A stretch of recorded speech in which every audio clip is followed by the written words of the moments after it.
Andrew Tate built his name online by being loud, confident, and intimidating. He didn't just present himself as successful, he presented himself as dangerous, someone who could really fight and back up everything he said. That image worked for a long time. Even people who didn't like Tate would still admit that he had real fighting experience and wasn't someone to play with. But after his fight with Chase DeMoor, that perception started to change. Going into the fight, Tate talked like it was an easy win. He downplayed Chase DeMoor and made it sound like there was a big gap in skill. Because of that, expectations were high. People weren't just watching to see Tate win, they were watching to see him dominate. That didn't happen. The fight went 6 rounds and Tate never took control of it. There was no clear dominance, no moment where he separated himself as a higher-level fighter. He didn't look terrible, but he didn't look special either. For someone with Tate's reputation, that matters. After the fight, the reaction online shifted. Before, Tate was seen as controversial, but capable. Afterward, more people started calling him a talker instead of a fighter. Memes started spreading, and even neutral viewers began questioning how real his fighter image actually was. This loss mattered more because of who the opponent was. This wasn't a top-ranked boxer or an elite combat sports athlete. It was a crossover-style fight that many believed Tate should handle comfortably. When that didn't happen, it raised real questions. Andrew Tate's brand relies heavily on intimidation and confidence. A big part of his appeal is the idea that he's someone who can handle himself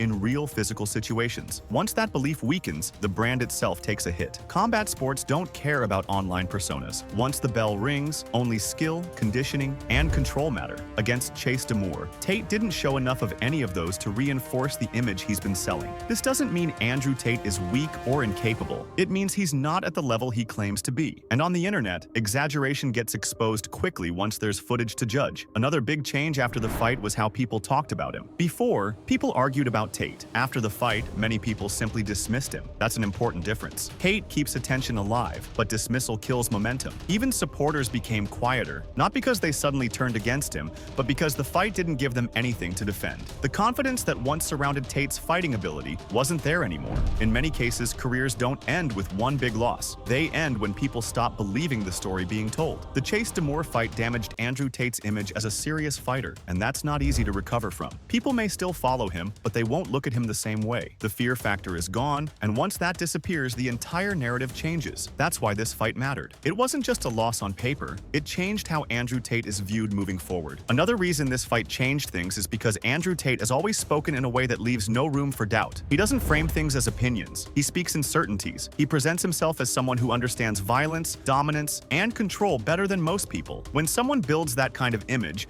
people expect a clear difference when they fight. They expect composure under pressure, sharp decision-making, and a level of control that's obvious even to casual viewers. Against Chase DeMoor, that difference wasn't there. What stood out to many viewers was how even the fight felt. Tate wasn't dictating the pace. He wasn't forcing Chase to react. Instead, both fighters spent long stretches just trading without anyone truly taking over. That's not what people associate with someone who claims elite ability. Another issue is that Tate often compares himself to real combat athletes. He speaks about fighters, soldiers, and dangerous men, as if he's part of that same group. When you put yourself in that category, the standard becomes much higher. Real fighters are judged harshly. They're judged on movement, conditioning, discipline, and how they adjust mid-fight. Tate didn't show high-level adjustments. The fight stayed the same from start to finish, which made it clear he didn't have another gear. This also affected how neutral viewers reacted. Before this fight, many people who didn't like Tate still avoided challenging his fighting claims because they didn't have proof. After Chase DeMoor, they had footage, and footage changes everything. Once people can pause, rewind, and analyze, narratives disappear. You can't talk your way out of what's on screen. That's why so many opinions shifted immediately after the fight. Another thing that hurt Tate was the expectations he set himself. He didn't just say he would win. He implied dominance. He implied control. When the result didn't match the build-up, the disappointment felt bigger. This fight also highlighted the difference between training and competing. Many people train. Many people hit pads, spar, and stay in shape.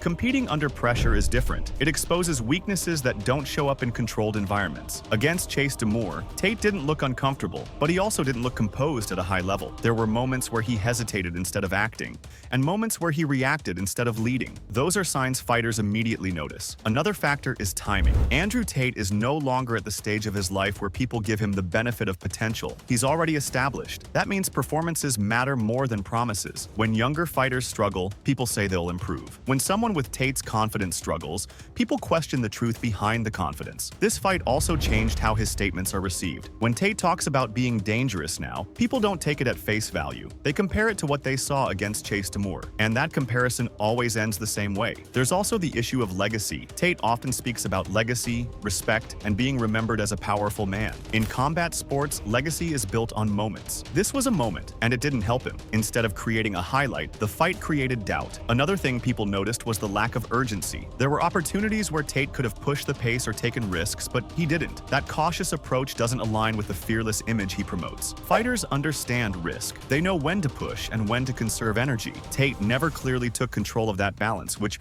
made the fight feel flat. The result is that Andrew Tate now exists in a strange space. He's still famous, still confident, still loud, but the physical credibility that supported those traits is weaker. That changes how everything is interpreted. Confidence without fear behind it feels different. Aggression without dominance feels hollow. Certainty without proof feels like acting. This fight also opened the door for comparisons. People started comparing Tate to other influencers who claimed fighting ability and then fell short. Once you're grouped into that category, it's hard to separate yourself again. That's another long-term problem, because Tate didn't build his brand as just another influencer. He built it as something more serious. Losing that distinction hurts more than losing a fight. And finally, there's the psychological aspect. When someone's public image cracks, it affects how they move going forward. Every future fight will be judged through this lens. Every claim will be questioned. If Tate fights again, people won't expect dominance. They'll expect proof. That's a massive shift. The Chase DeMoor fight didn't end Andrew Tate's relevance, but it did end the version of him that people once believed without question.